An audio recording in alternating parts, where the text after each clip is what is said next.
Okay, so for anybody who wants to try this in the future, this is what chicken wings look like in 200-degree oil. So this is probably what you would call a simmer with water, and we're just going to go ahead and call it a confit with oil. Just a little bit of bubbling, not the furious bubbling you get with frying.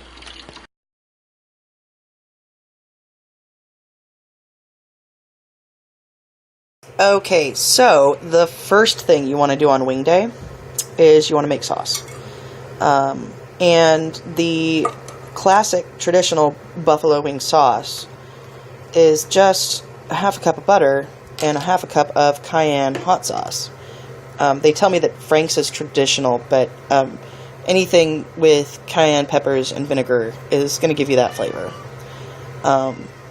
So you want to start out by melting butter in a saucepan. A whisk is really useful for this particular project. And then when your butter is melted and liquidy, you just add in a half cup of your hot sauce. The reason this is super important to do ahead of time is because it is really crucial to have the sauce ready. You don't want the wings waiting for the sauce, okay? So you want them right in the sauce right after they come out of the oil. In fact, preferably they'll still be sizzling. Now, I like mine a little bit spicier, so I like to put in a couple of extra glugs of hot sauce because it's delicious. And then you just whisk it together like that. Now, it'll come together into sort of an orange goo, and that's what you want. So you want it to sort of come together. And don't be worried if it breaks. It's not going to matter if it separates out.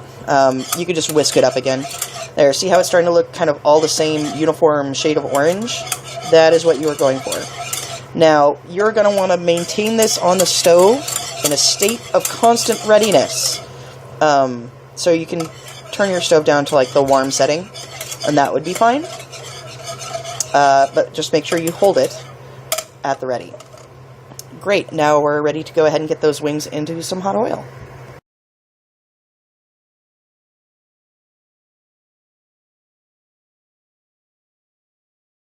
So, this is very hot oil. It's probably in between 350 and 400. I recently read an article on the internet telling you to splash water into your oil to see if it's ready to fry. Please, please don't do that. It's dangerous, and it will splatter, and you might get burned, and you could even start a fire, especially if you're on a gas range. What you can do instead is you can put in a little pinch of flour into the oil, and if it does that, if it sizzles like that, like it's frying, like with fried chicken, then you know your oil's hot enough. Okay, so no water. On that subject, you want to make sure any tools that are going in the oil are dry. Clean, yes, but also make sure you dry them thoroughly with a paper towel. Here are our wings that we par-fried yesterday, and we are going to go ahead and put those in some very hot oil. Now, keep in mind, I always heat on high, and then once I'm up to temperature, I turn it down to medium or medium-high. You want to overheat the oil slightly, because when you dump your chicken wings in, the temperature is going to drop significantly, and you don't want to end up with greasy, horrible food. So, since the pot is small, I'm just going to do 6 wings at a time. And just put them in. There's going to be a lot of drama.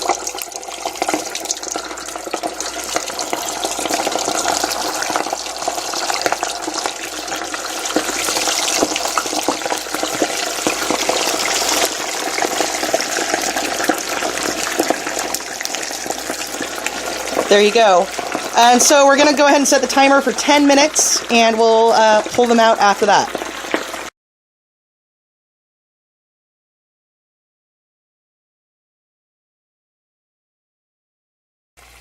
Okay, so it looks like these are getting really close to done. You'll note that they are brown in color and very crisp looking. And the amount of bubbling has reduced a lot as it's fried. Remember, it was bubbling a whole lot at first. And that's because the oil has done its job, which is to force the moisture out of the skin. And that's how these get crispy. Well, it's mostly how everything gets crispy. So we're going to go ahead and pull them out now, because we don't want them to get overcooked. Now they will stick together. Remember, frying is a high temperature process, and so it tends to be very violent in terms of what it does.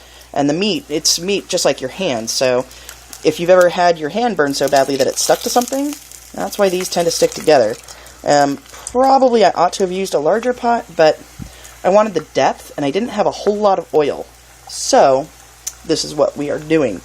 Now, I'm pulling them, and I'm moving them to a folded paper towel. And people will tell you that this is to let them drain.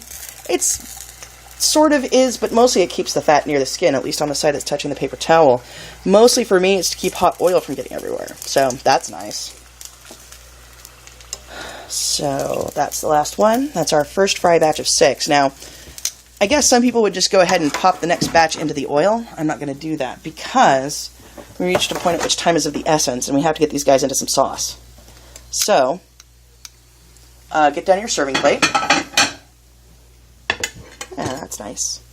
And pick these guys up. They're really crispy. And you want to get them in some sauce right away because the hotness of the sauce, or the hotness of the wing, allows the sauce to adhere better. And you want to get that so that it's not on a slippery coating of cold grease. It's going to just slide right off. So this is sauce, of course, that you make ahead because you can't wait for the wings to be done and then make the sauce, because if you do, your wings will get sad and cold while they're waiting for sauce. Some people will toss their wings in a big bowl of sauce, but like I said, I don't want to wait for all of these to get done and do that. I want them all soft right away. Now, you can absolutely spoon some extra sauce over these, but this first coating here is pretty crucial, in my opinion.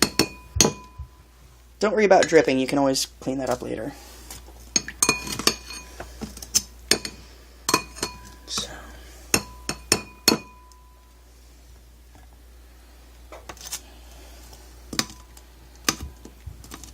Alright, so that's the last one of our first batch of 6. I'm going to go ahead and fry the rest of these up, and I'll show you what they look like when it's all done.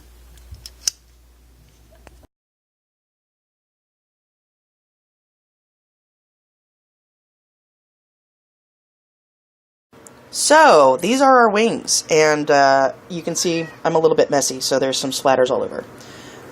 If you look, you can see that there's like a slight gloss to the wing, but they don't look wet, right? They don't look like they're goopy.